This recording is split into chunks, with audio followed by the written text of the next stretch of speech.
you would be in a better position to probably talk to me. But if I probably asked you the same thing when everything was open in a normal circumstance, would you have actually liked the question? You would have been like, what? Who notices cycles on the roads? But if I ask you what your favorite car is, okay, let's say someone says EcoSport, an orange one. Okay, probably you'll see that on that particular day, you're looking at a lot of orange EcoSports from somewhere they've come up. Yeah, relating to this. Right. So this is how we actually make sense of the information that comes up to us. We either put information into little compartments, and then we give meaning to the communication. Right. So in a 8-hour session or in a 16-hour session, you can actually play with this a lot more because you're interfacing each other. Let's move on. Right. So when we talk about all of these, there are a couple of assumptions that I want you to look at. There are certain fundas that we'll look at together, right? The first one is that of the values. So values is something that's important to you. At any given time, point in time, if people tell you, see, look at what a person is doing, not at what a person is saying, it means that the person's choices will definitely reflect what's important to that person, right? Two, if you believe something is true, you might filter out other information, which means if your best friend comes and says, you know what, let's talk, I'm feeling bad. What would your reaction to that friend be? So if your best friend at work, or let's say your colleague that you really love, she comes to you and she says, not feeling too good today, I'm feeling bad, let's talk. What's your reaction?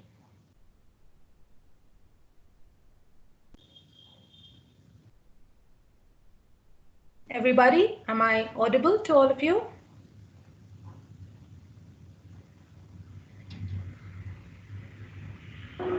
See, my chat is disabled. Can the administrator enable my chat window, please? Sure.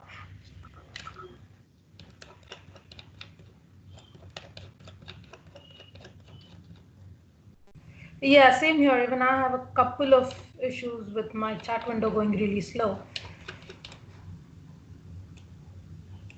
Yeah, how can I help you? What's the matter? Absolutely. Lovely, lovely. Very, very empathetic we are towards each other. Now, the same thing, let's say your boss comes to you, stands beside you, and holds his hand, says, I'm feeling bad. Let's talk. What is your reaction then?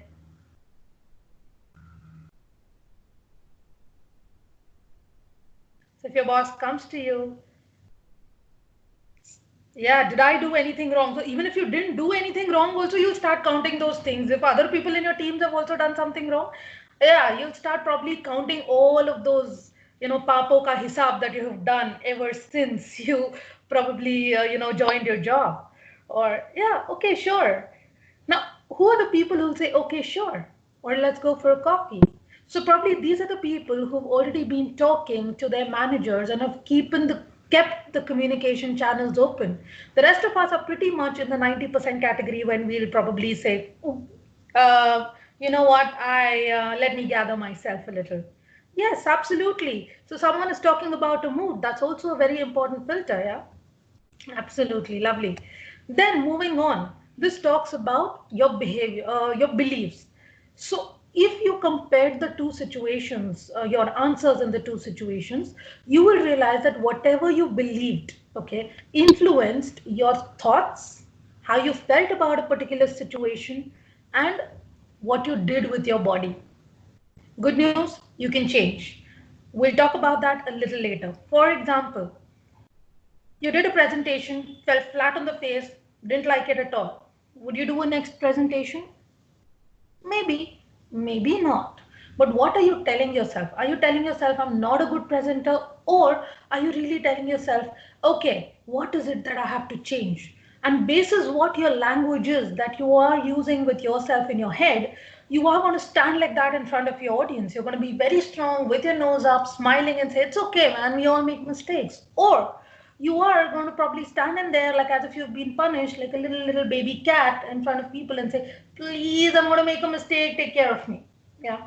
So now this is what experiences do to you. They build up your ideas around situations, and that could be empowering or disempowering. And these are the things which we have to remember. Okay. Before we go to the next exercise, there are a couple of things that you would want to keep in your mind, like, consider when you're dealing with people and when you're dealing with yourselves. And there are three of these categories. Okay. The first category is our favorite Stephen Covey. Seek first to understand and then be understood. The same thing our grandmom told us we wouldn't pay $500 to her. Kidding. Right. So basically, we need to have a lot of respect for other people's point of view. The second point is something that I'd like to talk a little about, because it says the meaning and the outcome of your communication are in the response you get, which means I only have control on what image to show you, be it of a forest or a dog or a cookie. But what you do of it in your head is something that's out of my control. I'm not living your life. So you will realize that you try to change a person, it doesn't work. You try to label a person, it doesn't work. What works is talking in a way the other person understands. I'm not saying change a language, Hindi, Marathi, English, but yes, talking in the way the other person processes information. A little about that in a while, right? And three, very important, our interpretation is not the situation itself. For example, when I gave you the boss example, everybody said we would be a little guarded, we would be, a little, what have I done wrong? Oh my God, and all of that, right? And some of you said, sure, let's go. But 99% of us thought that there was something I did because of which you wanted to talk to us. Probably the situation was not that. Probably they just wanted your opinion on something. Probably they trusted you for a business decision. Probably there may be many probablys. So basically, what did you think in your mind was very important, right? So the situation itself, the forest will not change, the cookie will not change, the dog will not change. But if you're someone who's scared of animals and you see a dog standing near you, your body language will definitely change, and the way you interact with people there, you're not going to say, with all manners, please get rid of the dog. No, you might just, be startled, you might run away, right? So that gives us the next point. Yeah. In school, ladies and gentlemen, have you tried drawing an 8 without picking your pen up? Yeah, have you tried doing that without picking your pen up? Yeah. Can you expect a 9 out of it if you keep doing this? Yeah. That is called as the insanity loop. You're doing the same thing again and again and again, and trying to expect that a 9 will come out or a 10 will come out, and that's not going to happen, right? So if you look at flexibility, that's one. Two, there's no failure. There's always feedback. So when you talk to other people, this becomes easy. Don't worry, we're all there with you. Acha ho jayega. But when you talk to yourself, are we as kind? Do we take all our failures as feedbacks? Because obviously, no one loves the taste of failures, because yes, we learn from it. But the moment you or someone else has a failure, you will see that your interactions with people and the people's interactions with you change like in a pat of a second. Yeah. So therefore, the last point is we have to be in charge of our minds, and we have to look at what can be changed. Right. And the last but not the least, how do you do all of this? You do all of this by becoming result oriented. So the result orientation says that every one of us, right, all of us are capable of making whatever changes you want in your life, like right now. Okay. People have all the potential they need right now. Okay. But you have to believe, or you have to keep in mind that whatever is happening, okay, let's say I came late to a meeting, or let's say someone's chat box is not working, or let's say you're not being able to, probably attend something because of a bandwidth issue. Everybody in the meeting or everybody in this world is doing the best they can with whatever they have. Yeah. So once you start believing this, you will be able to then sit down with people and have fruitful dialogues, okay, and then negotiate with them and help them really get to where both of you want to go. And not just, step on someone and say, you have to lose if I have to win. No.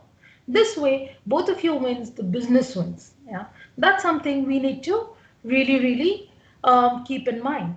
So that's why you need benchmarking. So you see, if let's say if it's raining very heavily and I come late to work, my boss says, so what? The whole 110 people in the office came on time. Why are you late? It was raining on everybody's head, not just your head. What to do? I am making the best choice that time. But what could help is probably showing me 2, 3 examples of people who live in my area and say, can you go and talk to them and say how they manage their transport during these tough times? So it's all cause and effect. Yes. Now, moving ahead. This is where we come to the crux of everything. All these beliefs squeezed into practical applications from now on, right? If you look at this, if you look at this image, what is this image showing you? What can you interpret from this image? A quick look at the image of what we are putting into people's heads when we try to influence or motivate them. What does that image show you or tell you?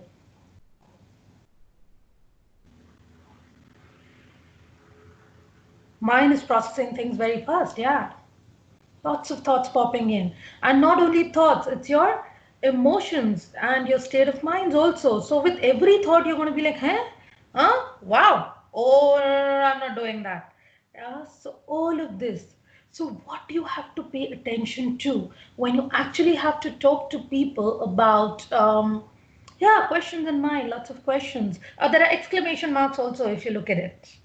Connected emotions, connected feelings, yes. So when you talk to other people or when you try to influence them, first thing, remember, influence and manipulations are more often than used in a very, very negative term.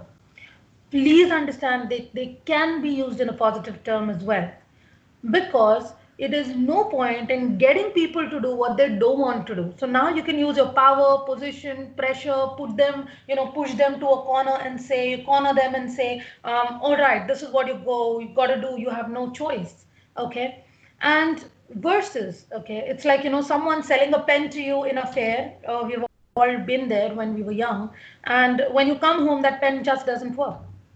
So if someone manipulates you into doing something, the sale will close, but do you think you will ever work with that person again or ever interact with that person again? So do you think once the trust is broken, you will ever? No, of course no, of course not. You push your feelings on the others and they don't want to do something, they're not yours. So if someone does not want to buy your idea now or your product now, it is okay. They will still trust you, and next time you go with another idea, they'll say, hey, come sit, let's see what we can do. But if you break the basic task, and there comes the biggest problem, wherein we look at building rapport. Now, what is building rapport? Building rapport is not just small talk that we've heard. Hi, how are you? My name is so and so. I'm from Pune. That's good, but what are we doing? We're finding a common ground, okay? And we're finding a common ground for what? Because there's a simple assumption. People open out to us if they find something, even teensy bits, some common ground to us, or some common ground for connection. And connection is a very important human value. We can't survive without it. Yeah. So people who feel they're shy, they're loners, like someone like me who likes their books also. Yeah. You will probably see me sitting on an airport and not talking to people for hours. But I'm talking to 134 or 150 people now altogether because I have a purpose. Yeah. So we keep processing and making decisions, and basis that we communicate, and we decide where, when, how much to communicate, and what to say and what not to say. So sometimes it hits the bullseye, sometimes it just goes all over the place. Now let's see how to hit the bullseye when you're trying to make I won't say friends with people, but when you're trying to build rapport with people, when you're trying to really collaborate. Yeah. So Nelson Mandela's word, you talk to a person's heart. Yeah. Because the head and the heart will always go in tandem with each other. You will never see someone who will say, okay, give me a solution, but be very rude to me. Yeah, it's okay. They might be able to ignore it once, but give me a solution and be nice to me. Lethal, good, amazing combination, right? So what do you look for, or what do you pay attention to, right, when you build rapport? So first is no manipulating. Two, people tend to like people who are like them to some degree, and most of it is non-verbal. Yeah, so this is going to be fun. So if you were in a 16-hour batch, we would have actually, made you face each other or do this exercise in a group, and it's fun to understand how, you can actually look at mirroring, matching, or contrasting very subtly some aspects of each other, and that's really fun. So basically, if you have to share an idea with someone, okay, one is you need to be at the same level at what they are, so that you can build up knowledge and they don't feel that they have disconnected or they are far, far away from you. Yeah. This is a very powerful tool, ladies and gentlemen, and that is why people prefer, okay, this is a proper study, people prefer, webinars, or people prefer human interventions rather than e-learning, or even in operation theaters. No matter how much we tell people, the robots, the AI, ML is doing a great job, great precision. This robot is going to like tear you up and sew you up. They're not going to leave scissors in your tummy like any other doctor doing that. You'll say, no, I prefer the doctor making mistakes, but I want my doctor. Yeah, that's how we humans are made. Okay. So, please, I urge you to use a lot of common sense here.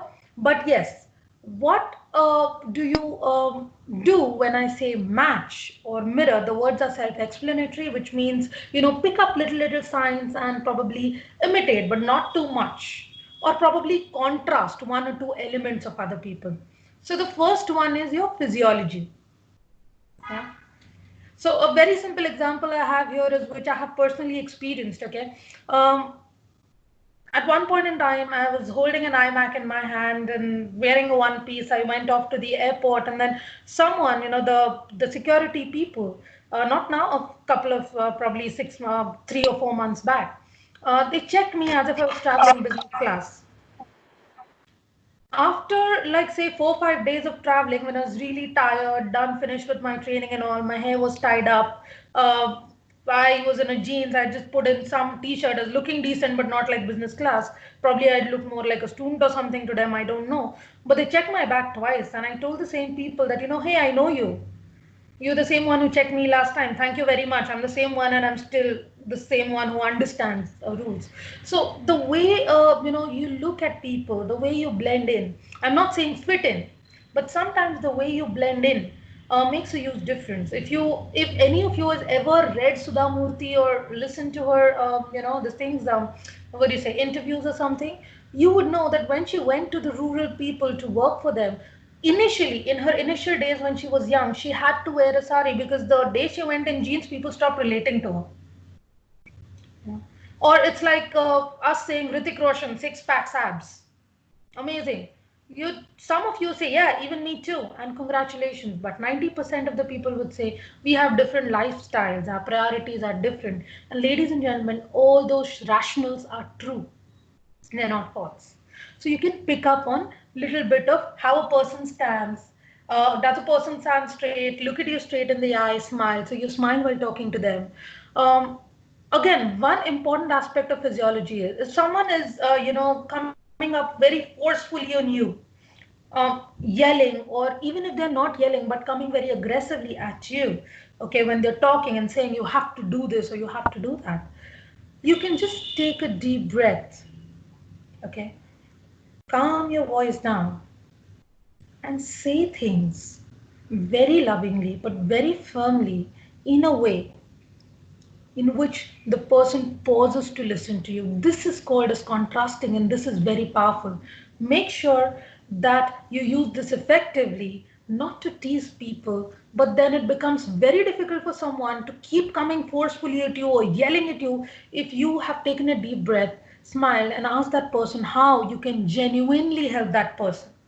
right? So you can observe this, you can try these, and these are very powerful things. And now in the social isolation phase, this is the best thing to do. You can try all of these things, have fun with it whenever you do your video calls or with your kids at home or with your folks at home, right? Second one is voice. Like I just said, how is my voice? Look at the person's these things, how is the person talking to you? If the person is talking fast, you could start talking at a similar pace and then slowly and steadily reduce your pace so that the person assimilates information and the person also starts talking a little slowly, or if not, allows you to talk slowly. That's one thing. And two, words. So have you noticed, okay, I want you to really think about this, have fun with this.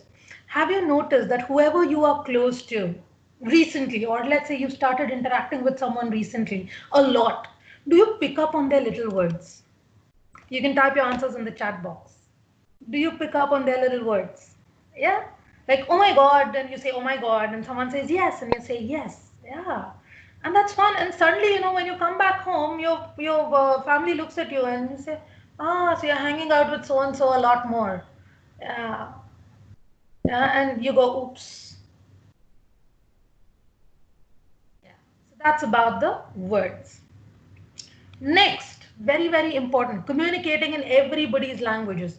Now, we're not saying Hindi, Marathi, English, Tamil again, but we're talking about preferences and how we look at information. So we're basically looking at visual, auditory, and kinesthetic. I'll tell you what these are more in detail, okay? These three, okay, when we're talking about communication at work, and a fourth one, which is this one as well, auditory digital. So the first one is, I'll tell you what they are and then I'll tell you how to use them at work also quickly, okay? So these are, all that I'm giving you is a lot of hacks, and you can write to us with whatever challenges you face, you come across, and we can keep talking to you off and on like this. All right, so the first one you see is visual. So people who think in pictures, they will, even when they talk, they'll give you verbal cues like, how did that seem to you? See the larger picture and all of that. So they'll talk like that.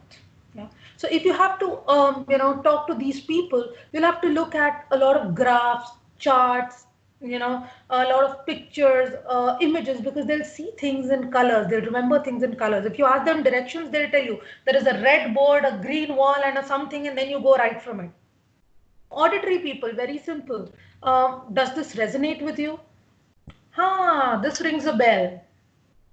Now, these are the things, which will tell you that these people understand the difference between two sounds very nicely.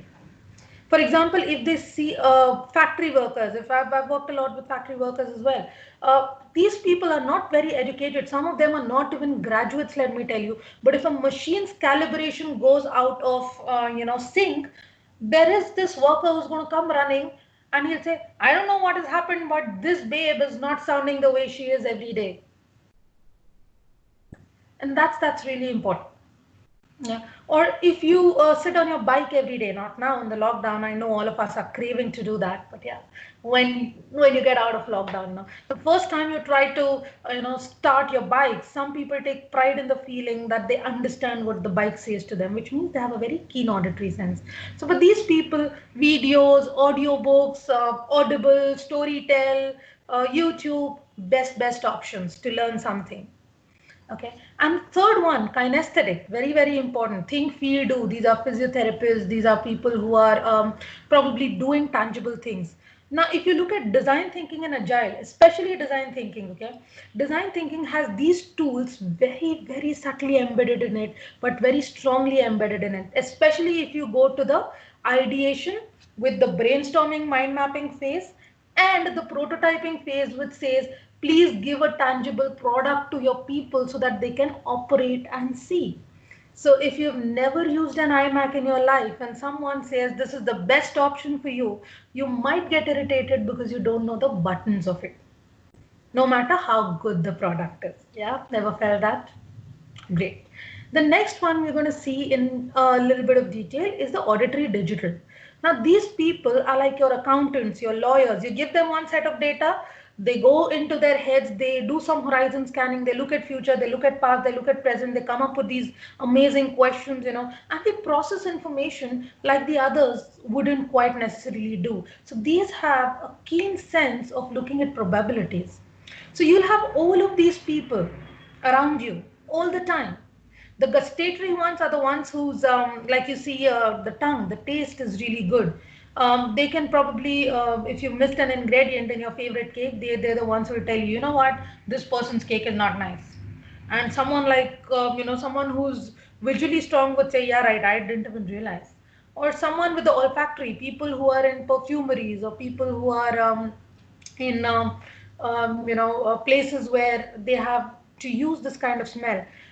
These are the people who will probably come near your what do you say, near the dish you made, or if you've cooked something, and they'll tell you if there is salt in it or not. Yeah. So if you look at all of these styles, ladies and gentlemen, you will realize that we cannot quickly know before talking to an audience, okay, what style should I use. So in your sessions, one, you'll have a questionnaire wherein we'll give you a whole this thing of, what is your preferred style of learning? What is your preferred style of talking? So, some people are analytical, some people are absolutely, what do you say, they're looking at the people's persons. So we'll be able to look at this entire plethora and look at what is your preferred style. Remember, I'm saying what is your preferred style, and I'm not saying what is your style. And preferred style means that our personality will always come in layers, so you don't have to beat yourself down saying, "Arey, mujhe to visual I know and I don't know auditory." No problem. You can quickly mix and match. So whenever you make a presentation, or whenever you do business storytelling, or whenever you prototype a product, make sure that you have a video, you have some colors to it, you have something tangible to yes, of course, in a little while, right? Yeah, so if you look at design thinking, also the prototyping phase, like I'm just saying, talking about it, you will have to actually look at what colors you have. Are you thinking in terms of giving them a manual, of you using whatever software or hardware that you've made, or what is the kind of prototype that you're designing?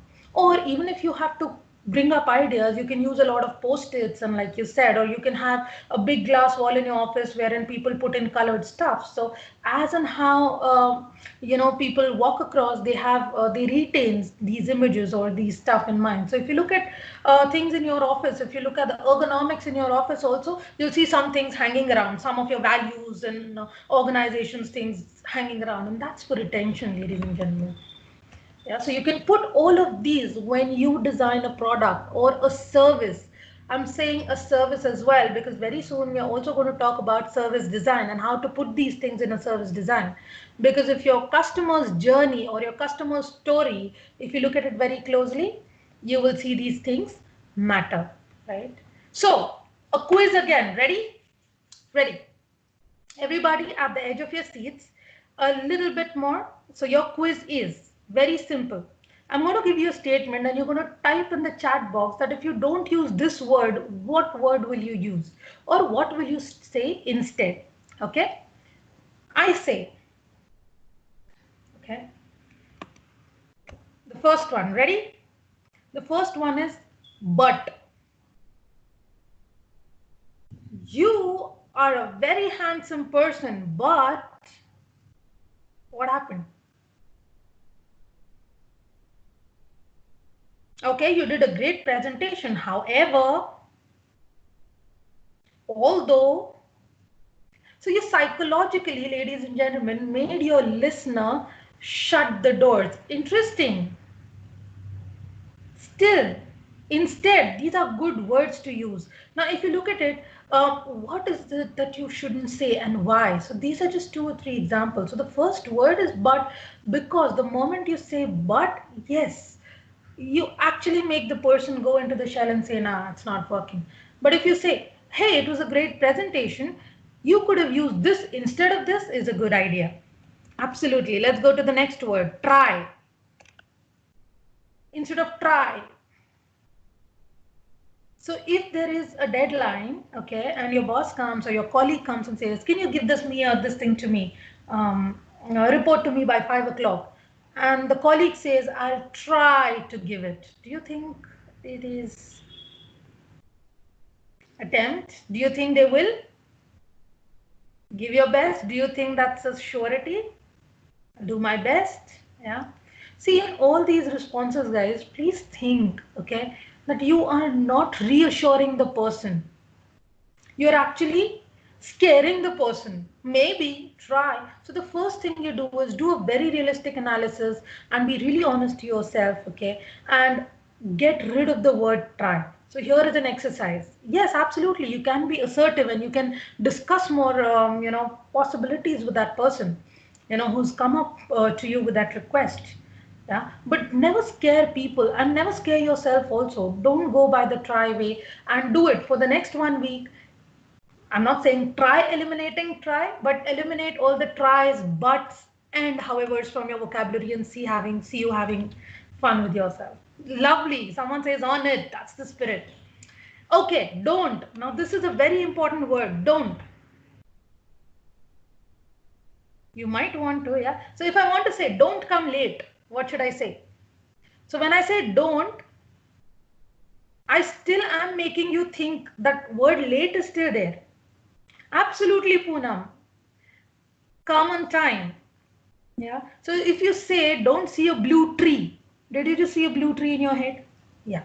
So don't mention it. Yeah. Come early, come on time, come before 9:30. Yeah. So now if you say why don't you start early, it might just poke someone's ego. Yeah. Someone wanting to say something there? All right. Let's quickly move on. Or can or can't. We'll put all of these together. Coming early will be appreciated. Yeah, like to see you one time. So again, guys, if you read the chat box, okay, so people who are saying, can you come on time? It's okay if you don't. Can you try to come on time? Which means ye kabhi nahi aayega. Okay. This is not good behavior, which means it's like you're talking to a child. Again, when you're talking to another subordinate or an employee, they might not take it kindly. Yeah. So we start at 9:30. Please, everybody, come at 9. Yeah, we encourage you to come on time. Yes, absolutely beautiful things. So look at it. What will you like if people said to you? And that's a beautiful behavior modification technique as well if you're working with teams or if you're working with very strong personalities in the team. Right? Okay, so let's go to or, can or can't. Okay, when you say the word or, please make sure you're giving it to people who are thoroughly confused and who are looking at not being able to make a decision. So if you looked at the influence slide, what you have to look at, if a customer cannot make a decision, the body language and the voice will be a little shaky. They'll be like, maybe, I'll see, I'll call you back. Okay. Or let's say if a client just doesn't call you back, they say I'll call you back tomorrow and they don't call you back. You assume कि ये तो गया. Yeah, this person will never call me back, but probably that's not true. That person has some of the other difficulties because of which he might not call you now, but he might call you sometime else. Right? So if you're using can, can't, it will actually make you believe things. So these are very powerful words. Use them with a lot of discretion, and or give it to people only when they have 2 options, not more than 3. Then you're only confusing people and confusing yourself. Yeah. Sometimes we ask people for their opinions because we don't want to take the responsibility of their decisions. Think about it. It's a powerful thing. Yeah. Now this, ladies and gentlemen, is the one of the very powerful techniques. So, but seriously, humble request. Okay, please don't take the power out of these questions trying to hijack a conversation or trying to annoy someone. Okay, in one of my batches, we've seen this when we were doing a role play. Okay, someone just to annoy people who did not want to answer something or wanted to avoid a conversation, they started coming up with questioning every statement that the person did. So I'm not giving you an idea, don't do that, not recommended. All right, but otherwise you could take a look at this example. It says uncover information, delete it, distort it, or generalize. Use it only to uncover information. When you talk about iterative feedback in Agile, yeah, when you talk about working closely with your customers, yeah, in design thinking, use this.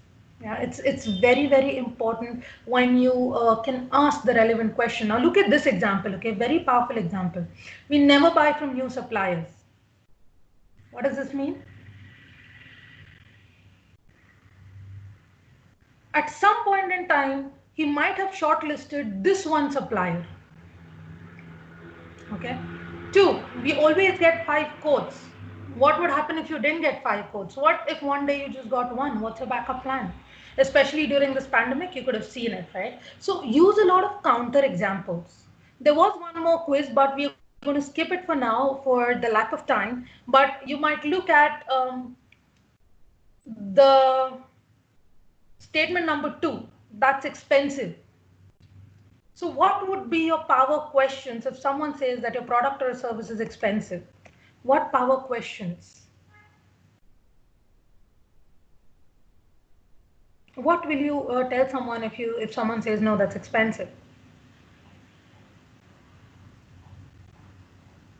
Oh my God, that's not a question, that's a statement. Yes, absolutely. In comparison of what? What is the feature that you're looking at? What is it that does not, excellent questions, what is it that does not help you find value in this? And these can be actually used to design excellent services and products, right?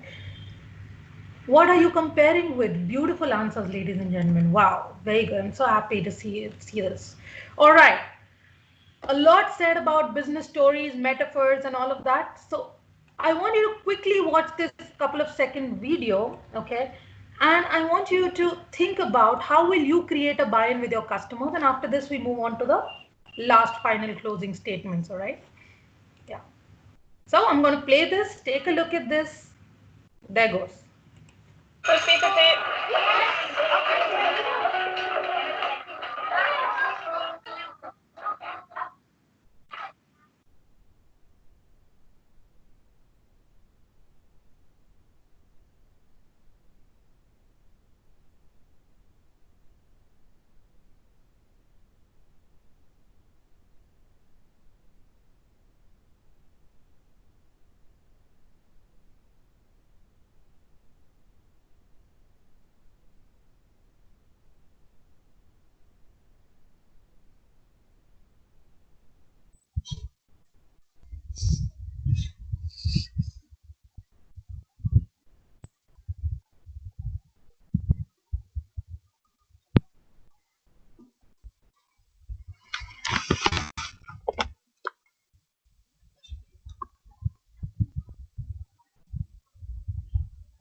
Yes, lovely.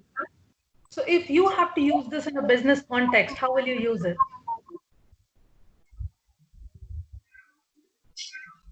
Oh, no sound. Oh my God. Um, we'll try to do something about that, but yeah, I didn't have dialogue. Oh, wow, lovely. So how will you apply the same learning of business storytelling or the video in your presentations or in your customers? Whenever your customers or whenever your clients or whenever your stakeholders are having a difficulty to make a decision, yeah, tell them how many people used your service before.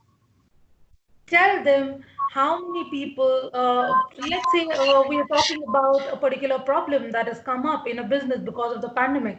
Tell people that, you know what, we have dealt with this before in a particular way with another client. Yeah. Making sense, guys, ladies and gentlemen? Can you hear me? Yes, thank you so much, Ritesh, for sharing that link. Yes. So whenever you talk to people, make sure that they might need reassurances. Now, quickly about the feedback, last but not the least, I want you to think that if you are in the situation of receiving a feedback, what do you want to do? So let's quickly take a look at this and close it.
Yeah, so that also had a little bit of, subtitles also. So if you are in the receiving end, now closing comments on collaborative communication with so many tips. Yeah. Wow, thanks. So what do you know from this video? One is that whenever you talk about feedback, please keep it very objective. And two, please do not personalize this information to yourself. For example, when you give or receive feedback, please do not tell people or even tell yourself that it was a bad meeting, bad presentation. Talk about very gently what was bad, what was not right, and what you wanted to make right. Yes, the way you think might not always be right, and try to talk to people and explore their paths. So a little bit of closing comments, ladies and gentlemen. Thank you so much for your time. So the three assumptions or the three things that you have to remember when you work with people or collaborate with people is one, empathy is very important. Two, it's important to consider a different perspective. And three, every one of us has a decision-making strategy. So I wanted to put in a little bit of girl shoes, but then looking at the, co-evolution and the co-education, if I have to buy shoes or if you have to buy a bag, what is it that will go into making that decision? So if you have to buy shoes, what will you look at? Probably the price, probably the occasion, the comfort. Yeah, all of us have at least two, three pairs, the privileged one of us, the quality, where you're going to wear that.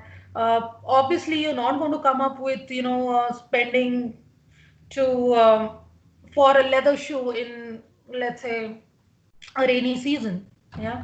So obviously everybody has a decision making strategy and they will use it even for business solutions. Comfortable. Very nice. So closing comments, best practices to promote collaborative communication. First is share your knowledge, listen properly, confirm your understanding. That's very, very important because we saw many examples why we need to do that. Yeah. Be attentive, don't jump to conclusion, and talk to each other rather than talk about each other, and use strategies that will help you explore. Again, learn the rules and procedures. Most common question before the closing thank you is, this is how you break the silence. First, understand who you are relating to, what are the teams that you're working with, set collaborative goals with them, agree to all the expectations, trust people that they will do whatever they have to do, raise a red flag in time, and support each other and stick with it. So with this, ladies and gentlemen, thank you so much. My 1 hour time is down, and I hope this entire webinar was helpful to you. I am going to put in a link here for feedback. Please make sure that you do share your feedback with us, right? Oops, I think I opened it by some strange reason, but nevertheless, I can still toggle windows. Yeah, there goes. There goes. Feedback link, ladies and gentlemen. Please tell us what you want more. We'd be more than happy to talk to you. We'll be more than happy to help you do this. And trust me, it's a lot more fun when we do it together real time. Bye-bye. Be safe and see you again. Safalya, over to you for the closing comments.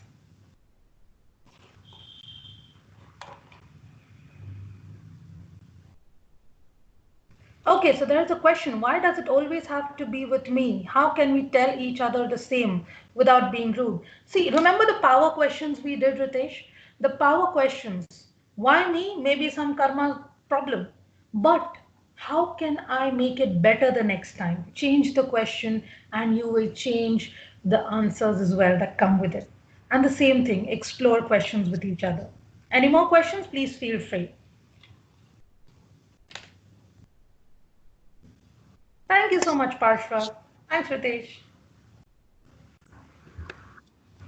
Yeah, so Sapalya, over to you. Time to say bye-bye. Thank you, Rajeshri. Thank you so much, everybody.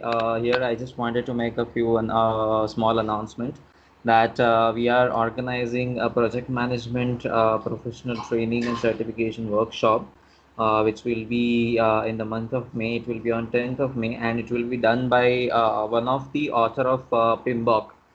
and he has done a great contribution in writing a ping pong. His name is Nitin Chende. So if any one of you are interested in attending that workshop, please log in and go to our website, register yourself, and we'll get back to you as soon as possible.